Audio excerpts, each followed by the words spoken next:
धान में जो खरपतवार की जो क्रांतिक अवस्थाएं हैं वह 40 से 50 दिन है। 40 से 50 दिन के बीच अगर हम इसको खरपतवार से मुक्त रखें तो हमारे उपज जो उपज क्षमता है वह पूरी उपज हमको मिलेगा। यदि आप ऐसा नहीं करते हैं तो आपका जो उत्पादन है वह 20 से लेकर के 70-75% नुकसान हो सकता है। मैं ये बताना चाहता हूँ ये खरपतवार होता क्या है।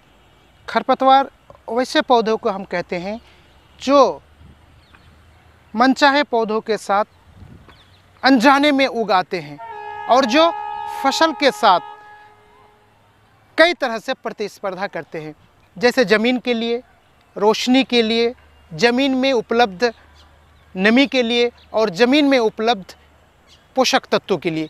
ये सारे चीज़ों के साथ खरपतवार फसल के साथ प्रतिस्पर्धा करते हैं और इससे फसल की वृद्धि को रोक देते हैं तथा इसकी उपज और उत्पादकता को काफ़ी कम कर देते हैं। अमूमन हम क्या करते हैं, इससे 33% नुकसान हुआ करता है। खरपतवार से 33% फसल के उपज में कमी होती है, लेकिन ये कमी फसल में उपलब्ध खरपतवार की जो मात्रा है उस पर भी डिपेंड करता है। जिस तरह से अगर ज़्यादा खरपतवार है तो फसल की उपज में 60 से 70% की भी कमी आ जाती है, लेकिन अमूमन 33% कमी फसल में खरपतवार के द्वारा होती है। खरपतवार हैं वह तीन तरह का खरपतवार इसमें पाए जाते हैं। एक चौड़ी पत्ती वाली खरपतवार है, दूसरा सकरी पत्ती और मोथा कुल के खरपतवार हैं। चौड़ी पत्ती के खरपतवार जो है वह उसमें कनकवा और गर्मी के नाम से भी जानते हैं, और जो सकरी पत्ती के जो खरपतवार हैं जो बहुत मात्रा में पाया जाता है वह जैसे शामी हो गया, ये देख रहे हैं इसमें शामा की तरह जो है इसमें इसके फूल खिले हुए हैं, तो यह शामी है और ये जो है काफ़ी माने फैल जाता है और जो पौधे को भोजन, पानी और प्रकाश से काफ़ी जूझना पड़ता है इसकी वजह से, और इसका उत्पादन पर काफ़ी असर पड़ता है। इसी तरह से सामी कोदो के नाम से खरपतवार है, जो खरपतवार उससे भी जो है तेल की तरह उसमें बाद में आ जाता है, वह खरपतवार भी हमें उत्पादन पर काफ़ी असर डालता है। इसी तरीके से जो मोथा कुल के खरपतवार हैं उसमें दो तरह के मोथा पाए जाते हैं। एक ये जो है साइप्रस एरिया के नाम से इसको जानते हैं, और यह जो है जिसके पत्ती चौले चौले होते हैं और इसके फूल जो है खिले होते हैं। इसी ढंग से एक दूसरी प्रजाति जो मोथा कुल के हैं उसकी वह जो है धान में कम मात्रा में होता है, लेकिन वह भी धान में काफ़ी पाया जाता है। इसको साइप्रस रोटंडस के नाम से जानते हैं। और जो सकरी पत्ती के खरपतवार हैं वह शाइनाडोन डेक्टाइलॉन जो दूब घास कहते हैं, तो वह भी जो है काफ़ी हमें क्षति पहुंचाती है। तो ये सारी जो है प्रमुख खरपतवार हैं। इसमें जो कुछ जलीय खरपतवार हैं उसमें कर्मी आता है और जलकुंभी, ये भी जो है हमें काफ़ी नुकसान पहुंचाती है। खरपतवार दो तरह के होते हैं, एक सकरी पत्ती वाली होते हैं और एक चौड़ी पत्ती वाली होते हैं। सकरी पत्ती वाली खरपतवार जो होते हैं, जैसे धान में जो लगने वाले खरपतवार है, इसको हम लोग इकाइनोक्लोआ क्रुसगैली कहते हैं, जिसके सावा के नाम से भी जानते हैं, इकाइनोक्लोआ कॉलोनाम के नाम से भी जानते हैं। दूसरा चीज़ ये है कि फिर इसमें इल्यूशन इंडिका है, फिर इसमें एगारेटम कोनिजॉइड्स है, जिसमें हम मकड़ा के नाम से जानते हैं। इस तरह से कई सारे खरपतवार हैं जो खरीफ फसल में अक्सर उग आते हैं और ये फसल में प्रतिस्पर्धा करके इसकी उपज या गुणवत्ता को या इसमें लगने वाली लागत को भी बढ़ा देते हैं और इससे जो प्रोड्यूस होते हैं, इसके जो उपज होते हैं, वो भी हानि हो जाता है और उसके गुणवत्ता में भी कमी आ जाती है। इसीलिए ये कहा गया है, ये थंब रूल है कि फसल की पूरे जीवन काल का 1/3 शुरू का हिस्सा बहुत ही संवेदनशील होते हैं। इसीलिए किसी भी फसल के शुरू के बढ़वार के वक्त उसको खरपतवार से मुक्त रखना चाहिए। किसी भी तरह की कोई खरपतवार फसल के साथ नहीं रहना चाहिए। आइए हम धान करते हैं, चौड़ी एवं सकरी पत्ती वाले जो खरपतवार हैं उसके लिए एनिलोफोस, जिसको एनिलोगार्ड के नाम से जानते हैं, उसका 1.33 लीटर प्रति हेक्टेयर की दर से लेते हैं, या ब्यूटाक्लोर जिसको मैचटी के नाम से जानते हैं, उसका जो है 3 मिलीलीटर प्रति लीटर पानी में घोल करके और उसका छिड़काव 3 से 5 दिन के अंदर करना रहता है। इसी प्रकार पेंडिमिथिलिन, इसका भी 3 ml प्रति लीटर पानी में घोल करके 5 दिन के अंदर छिड़काव कर सकते हैं।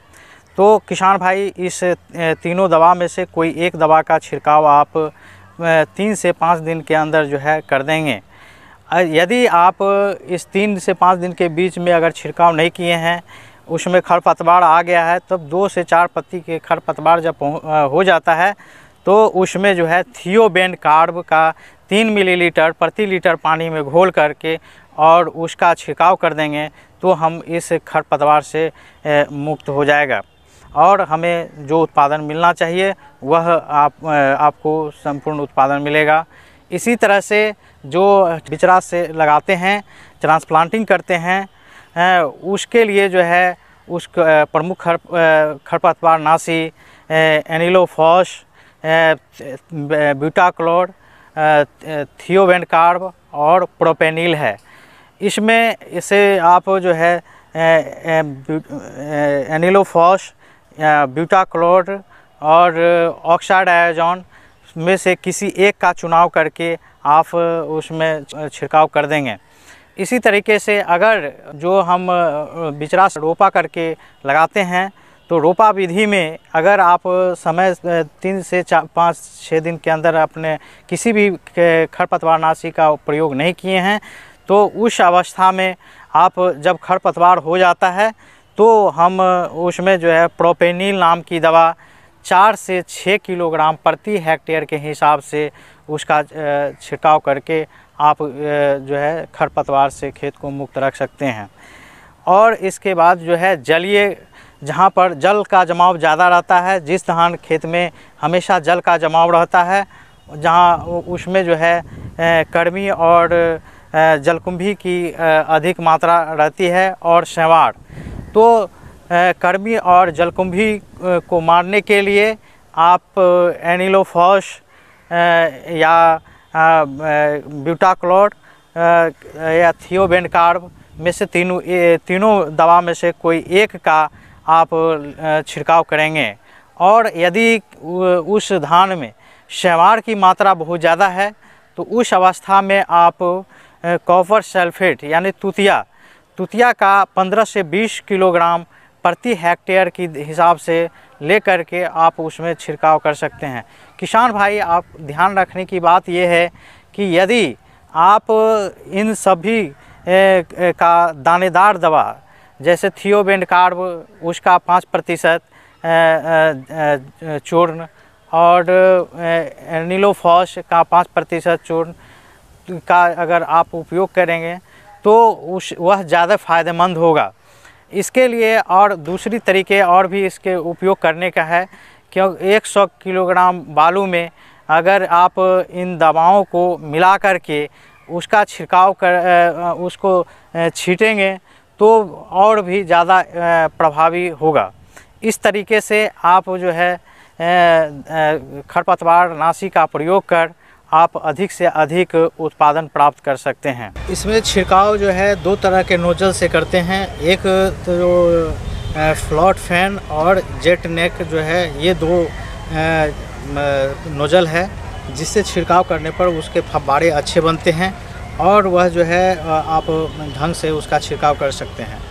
और किसान भाई एक इसमें जो सावधानियां रखने की बात है, आप दवा को हमेशा हवा जिस साइड से हवा चलती है उस साइड से ही आप जो है हवा की दिशा में ही उसका छिड़काव करना है। अन्यथा जो हवा के विपरीत दिशा से अगर आप छिड़काव करेंगे तो दवा जो है वह आपके शरीर पर पड़ेगा और नाक या मुंह में जाने की संभावना रहती है और उस अवस्था में जो है आपको ज़्यादा हानि पहुंचाएगा। और इस दवा का छिड़काव जब भी करें तो आप कोशिश करें कि जो है माने 12 बजे के बाद और 12-1 बजे के करीब आप जो है इसका छिड़काव करें, ताकि माने जो इसका दवा का असर है वह खरपतवार पर सही ढंग से उसका पड़ सके। के लिए कई तरह से रोकथाम करते हैं, या तो उसको हाथ से उखाड़ के फेंकते हैं, या तो उसमें यंत्र चालित मशीन से लगा के कर सकते हैं, या पर सहफसली खेती लगा के कर सकते हैं, या फिर हम रासायनिक खरपतवार नियंत्रण भी कर सकते हैं। खास तौर पे जो धान पर लगने वाले जो हमारे खरपतवार है उसके लिए एक दवा है खरपतवार नाशी दवा, जिसको हम लोग क्या कहते हैं, मैचेटी कहते हैं, ब्यूटाक्लोर, जिसे मैचेटी के नाम से बाज़ार में उपलब्ध है। इसका 3 से 4 लीटर्स प्रति हेक्टेयर की दर से 1000 लीटर या 500 से 600 लीटर्स पानी में मिलाकर प्रति हेक्टेयर छिड़काव करने से इस तरह के खरपतवार से मुक्ति मिल जाती है। इसके अलावा भी मोथा जो है इसको हम क्या करते हैं, साइप्रस रोटेंडस कहते हैं, और एक दूब भी होता है जिसे साइनोडोन डैक्टिलोन भी कहते हैं। ये पेरेनियल है, ये बहुवर्षीय घास है, ये भी फसल के साथ उगते हैं। इसका भी रोकथाम के लिए हम क्या करते हैं, या तो जिस खेत में ज़्यादा मोथा है उसको हम क्या करते हैं, ग्रीष्मकालीन गहरी जुताई करके छोड़ देते हैं, जिससे क्या होता है, इसके नीचे में जो कंद है वो कंद ऊपर आ जाते हैं और तेज धूप की रोशनी से ये स्वतः नष्ट हो जाते हैं। या नहीं तो फिर हम 2,4-D नामक दवा का इस्तेमाल करके भी, छिड़काव करके भी इसकी रोकथाम कर सकते हैं। अगर ऐसे ज़मीन में मोथा होता है, प्रति ज़मीन में जहाँ पर फसल नहीं है, उसमें ग्लाइफोसेट नाम का एक दवा है ना, उसका भी छिड़काव करके हम इसका रोकथाम या नियंत्रण कर सकते हैं।